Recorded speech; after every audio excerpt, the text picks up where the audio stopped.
નમસ્કાર, પ્રણામ, સ્વાગત છે તમારું એક નવા વિડીયોમાં। મિત્રો, આજની સ્ટોરી એક પારિવારિક અને ખૂબ જ સમજવાલાયક કહાની બનવાની છે, એટલે તમને વિનંતી છે કે આ કહાની અંત સુધી ધ્યાનથી સાંભળજો અને પસંદ આવે તો કોમેન્ટમાં હર હર મહાદેવ અવશ્ય લખજો અને નવા મિત્ર હોય તો ચેનલને સબસ્ક્રાઇબ જરૂરથી કરજો। તો ચાલો શરૂ કરીએ આજની કહાની। ભાવિકા અને સુરેશના અરેન્જ મેરેજ હતા। ભાવિકાના લગ્ન એક ભણેલા ગણેલા પરિવારમાં થયા હતા, જ્યાં સાસુ કવિતાજી એક સ્કૂલમાં ટીચર અને સસરા મગનજી એક ગવર્મેન્ટ ઓફિસર હતા અને પતિ સુરેશ પણ સીએ હતા। ભાવિકા પોતે પણ મેનેજરની પોસ્ટ પર હતી। સુરેશ અને ભાવિકાએ પહેલી નજરમાં જ એકબીજાને પસંદ કરી લીધા હતા અને પછી જલ્દીથી બંનેના લગ્ન પણ થઈ ગયા હતા અને લગ્નને 1 મહિનો થવા આવ્યો હતો અને અત્યાર સુધીમાં સુરેશ અને ભાવિકા હનીમૂન પરથી પણ પાછા આવતા રહ્યા હતા।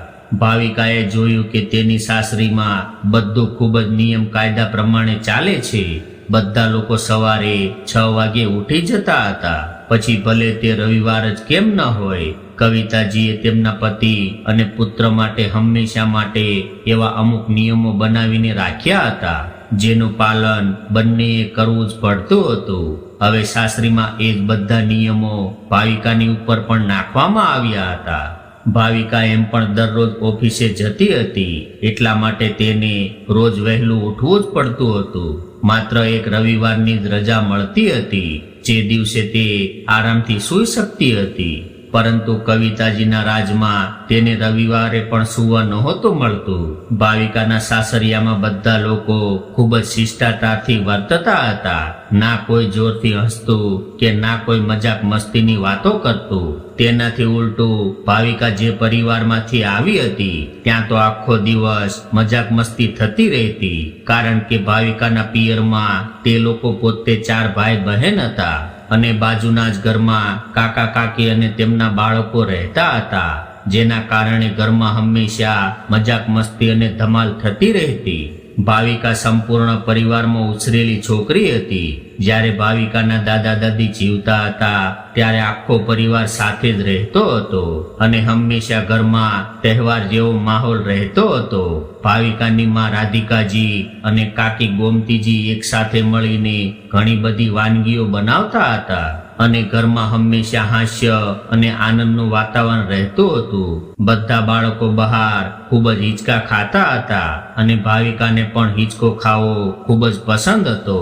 જ્યારે પણ તે હિંચકા પર બેસતી ત્યારે પાછળથી તેના કાકીની દીકરી કોમલને જોરથી હિંચકો નાખવાનું કહેતી અને જ્યારે હિંચકો જોરથી આગળ અને પાછળ જતો ત્યારે ભાવિકાને એવું લાગતું કે તે હવા સાથે વાત કરી રહી છે। તે કોમલને બૂમો પાડીને કહેતી કે કોમલ, હજુ જોરથી હિંચકો નાખ, મજા આવે છે।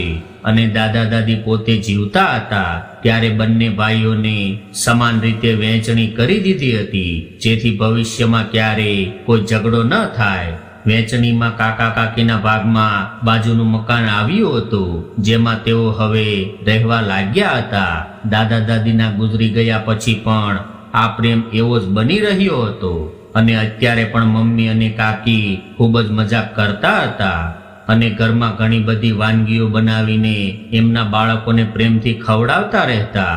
અને અહીંયા તો સુરેશ માતા પિતાનો એકનો એક પુત્ર હતો। ભાવિકાની સાસરીમાં ક્યારેય ગળ્યું ખાવાનું નહોતું બનતું, કારણ કે મગનજીને ડાયાબિટીસની બીમારી હતી। અહીંયા ખાવાનું બનાવવા માટે એક રસોઈયો હતો, જેને કવિતાજી અગાઉથી જ જણાવી રાખતા કે ભોજનમાં શું બનાવવું કે શું નહીં। ભાવિકાનું કવિતાજી સામે મોં પણ નહોતું ખુલતું, કારણ કે કવિતાજી ખૂબ જ કડક સ્વભાવના સ્ત્રી હતા। તે ક્યારેય પણ મસાલેદાર અને ચટપટું ખાવાનું ઘરમાં નહોતા બનવા દેતા। ભાવિકા દરરોજ આ બાફેલું અને પાંદડાવાળા શાકભાજીનું ખાવાનું ખાઈને કંટાળી ગઈ હતી। આજે તેણે રસોઈયાને કહ્યું, ભાઈ, આજે મારા માટે ખાવામાં ગાજરનો હલવો અને છોલે ભટુરે બનાવી આપજો। જ્યારે તેણે સુરેશને પૂછ્યું તો સુરેશના મોંમાં પાણી આવી ગયું। તેણે કહ્યું, ભાવિકા, યાર, તે તો મારા મનની વાત છીનવી લીધી છે। મારા માટે પણ રસોઈયાને કહી દેજે। જ્યારે મગનજીએ આ સાંભળ્યું તો તેમણે કહ્યું કે મને કેવી રીતે ભૂલી શકો છો? તમે બંને ભાવિકાએ તે ત્રણેય માટે રસોઈયા પાસે તે ખાવાનું બનાવડાવી લીધું. સુરેશ અને મગનજી પણ કવિતાજીથી ખૂબ જ ડરતા હતા, તેથી તેઓ ઈચ્છતા હોવા છતાં પણ ઘરમાં પોતાની પસંદ વ્યક્તિ નહોતા કરી શકતા. જ્યારે બધા ડાઇનિંગ ટેબલ પર સાથે જમવા બેઠા ત્યારે કવિતાજીએ છોલે ભટુરે અને ગાજરનો હલવો જોઈને રસોઈયાને કહ્યું, તમને આ બધું ખાવાનું બનાવવાનો ઓર્ડર કોણે આપ્યો હતો? શું તમે જાણતા નથી આ ઘરમાં તળેલું અને ગળ્યું ખાવાનું નથી બનતું? રસોઈયાએ કહ્યું, આ બધું ખાવાનું ભાવિકા મેમ અને સાહેબે કહ્યું હતું. ત્યારે કવિતાજીએ ગુસ્સાથી ભાવિકા સામે જોયું. ભાવિકાએ ડરતા ડરતા કહ્યું, હા મમ્મીજી, ઘણા દિવસો થઈ ગયા હતા તો મને આવું મસાલેદાર ખાવાની ઈચ્છા થઈ હતી. ભાવિકા, જો તને ઈચ્છા થઈ હતી તો તે તારા સસરા અને પતિ માટે આવું ખાવાનું કેમ બનાવડાવ્યું? શું તું જાણતી નથી અમે લોકો આવું ખાવાનું નથી ખાતા? ભાવિકાના ચહેરા પર ડર સ્પષ્ટ દેખાતો હતો.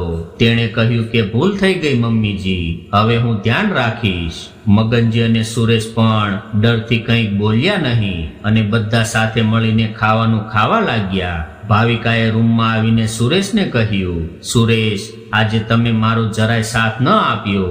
જો મને ખબર હોત કે મમ્મીજી આટલો ગુસ્સો કરશે તો હું સાચે જ ક્યારેય રસોઈયા પાસે આવું ખાવાનું ન બનાવડાવત. ત્યારે સુરેશે કહ્યું, ભાવિકા, મેં નાનપણથી જોયું છે કે ઘરમાં ફક્ત મારી મમ્મીનું જ ચાલે છે. મારા પપ્પા પણ મમ્મી સામે ક્યારેય કશું નથી બોલી શકતા. ભાવિકાએ કહ્યું, સારું છે ને, તમે લોકો આટલું માન સન્માન આપો છો પોતાના મમ્મીને. સુરેશે કહ્યું, ભાવિકા, માન સન્માન અને ડરમાં ખૂબ મોટો ફરક હોય છે. અહીં હું અને મારા પપ્પા મમ્મીથી ડરીએ છીએ, તેથી જ્યારે પણ મને અને પપ્પાને કંઈક મસાલેદાર ખાવાનું મન થાય છે ત્યારે હું અને પપ્પા છુપાઈને કોઈ ઢાબા પર જતા રહીએ છીએ. ત્યારે ભાવિકાએ કહ્યું, અચ્છા, મમ્મીજીને આ વાતની ખબર નથી. સુરેશે કહ્યું, મમ્મીને અમારી ઘણી બધી વાતો નથી ખબર, કારણ કે મમ્મીએ ક્યારેય અમારી સાથે મૈત્રીપૂર્ણ વર્તન નથી કર્યું. તે તો બસ પોતાનો હુકમ ચલાવતી રહે છે, જે મને અને પપ્પાને મજબૂરીમાં માનવો પડે છે. બાકી મારું અને પપ્પાનું બહુ બને છે. મમ્મી જે રીતે સ્કૂલમાં બાળકો પર પોતાનો અધિકાર જમાવે છે તે જ રીતે ઘરમાં પણ તેને લાગે છે કે અમે હજુ પણ બાળકો છીએ. પણ એવું નથી ભાવિકા, તને કદાચ નહીં ખબર હોય, પણ હું અને પપ્પા આ જ કારણે મમ્મીથી ખૂબ દૂર થઈ ગયા છીએ. બસ મમ્મીની સામે તેની હામાં હા મિલાવી દઈએ છીએ, જેથી કરીને ઘરમાં કોઈ મામલો ન ઊભો થાય. બાકી અમે બંને મમ્મીથી પરેશાન છીએ અને હવે કદાચ તું પણ મમ્મીથી પરેશાન રહેવા લાગીશ, પણ હું કંઈ નહીં કરી શકું. પરંતુ હવે ભાવિકા બધું સમજી ગઈ હતી. હવે તો ભાવિકા પણ સસરા મગનજી અને પતિ સુરેશની ટીમમાં સામેલ થઈ ગઈ હતી. ક્યારેક સુરેશ ભાવિકાને ફોન ઉપર જ્યારે તેના પિયરવાળા ખૂબ હસી મજાક કરતા જોતો ત્યારે કહેતો કે ભાવિકા, સ્લો યાર, કેટલું જોરથી હસે છે. તો મમ્મી જોશે તો કહેશે કે તારામાં કોઈ મેનસ નથી. ભાવિકા ડરથી ધીમે બોલતી કે ધીમે હસતી. સામેથી નાનો ભાઈ રોહિત પૂછતો કે શું થયું દીદી, આટલું ધીમું કેમ બોલી રહી છે? તો ભાવિકા કહેતી કે અરે ભાઈ, અહીંયા બધા લોકો ખૂબ જ શિષ્ટાચારી છે, કોઈ મોટેથી નથી બોલતું કે ના મોટેથી હસે છે. હવે આમને કોણ સમજાવે? ભણેલા ગણેલા તો આપણે લોકો પણ છીએ, પણ ખુલીને બોલવામાં અને હસવામાં આ શિષ્ટાચાર ન જાણે ક્યાંથી વચ્ચે આવી જાય છે. જ્યારે કવિતાજીએ પાછળથી અવાજ કર્યો તો ભાવિકાએ તરત જ ફોન મૂકી દીધો અને કહ્યું, હા મમ્મીજી, બોલો. કવિતાજીએ કહ્યું, ભાવિકા, આજે આપણે લોકોને મારી બહેનપણી મિસિસ શર્માએ ડિનર માટે બોલાવ્યા છે, તો તું સાંજે તૈયાર રહેજે. ભાવિકાએ કહ્યું, જી મમ્મીજી. સાંજે બધા તૈયાર થઈને કવિતાજીની બહેનપણીને ત્યાં પહોંચ્યા. મિસિસ શર્માનું ઘર ઘણું મોટું અને સુંદર હતું. બધાને ઘર બતાવ્યું અને પછી તે બધાને ઘરની ગેલેરીમાં લાવી, જ્યાં 6 વર્ષની પૌત્રી હિંચકા ખાઈ રહી હતી. બધા લોકો થોડીવાર ગેલેરીમાં બેઠા તો ભાવિકા ત્યાં રાખેલા હિંચકામાં બેસી ગઈ અને મિસિસ શર્માની પૌત્રી પાસે બેસીને તેની સાથે વાત કરવા લાગી. થોડીવાર પછી કવિતાએ જોયું કે ભાવિકા તેમની પૌત્રી સાથે જોરથી હિંચકા ખાઈ રહી છે. કવિતાજીએ આજુબાજુ જોયું કે કોઈ જોઈ તો નથી રહ્યું ને. પછી તેમણે આવીને ભાવિકાને કહ્યું, ભાવિકા ઊભી થા જલ્દી, એ પહેલા કે કોઈ તને આ રીતે હિંચકા ખાતા જોઈ લે. ભાવિકાનું મન તો નહોતું થઈ રહ્યું, પણ કવિતાજીનું ગુસ્સાવાળું મોં જોઈને તે ઊભી થઈ ગઈ. બધાએ સાથે મળીને ડિનર કર્યું અને ઘરે પાછા આવતા રહ્યા. ઘરે આવ્યા પછી કવિતાજીએ ભાવિકાને કહ્યું, ભાવિકા તું બાળકની જેમ હિંચકો કેમ ખાઈ રહી હતી? જો તને કોઈએ જોઈ લીધી હોત તો શું વિચારત કે તારામાં બિલકુલ મેનસ નથી? આજે ભાવિકાને ગુસ્સો આવી ગયો અને બોલી, હા મારામાં મેનસ નથી મમ્મીજી, બધો શિષ્ટાચાર તો તમારામાં જ છે. હું પણ ભણેલી ગણેલી છું મમ્મીજી, પરંતુ તમારા જેવા વિચારો નથી. તમારા ઘરમાં જ્યારથી હું આવી છું, આ ઘરમાં આવું ના કર, તેવું ના કર, જોરથી ના બોલ, જોરથી ના હસ. મમ્મીજી હું એક હસમુખી છોકરી છું, મારી પણ કેટલીક ઈચ્છાઓ છે. મને હસવું અને બોલવું પસંદ છે. મને હિંચકા ખાવાનું પણ ખૂબ પસંદ છે. તેથી હિંચકો જોઈને ન રોકી શકી પોતાને. તમે કદાચ એકલતામાં રહ્યા છો, પરંતુ હું સંપૂર્ણ પરિવારમાં ઉછરીને મોટી થઈ છું. મને અહીંયા ગુંગળામણ મહેસૂસ થાય છે જ્યારે તમે મને હંમેશા મારા મનનું કરવાથી રોકો છો. કવિતાજી પણ ચૂપચાપ સાંભળી રહ્યા હતા, કારણ કે કદાચ તે આજે અસલી ભાવિકાને જોઈ રહ્યા હતા.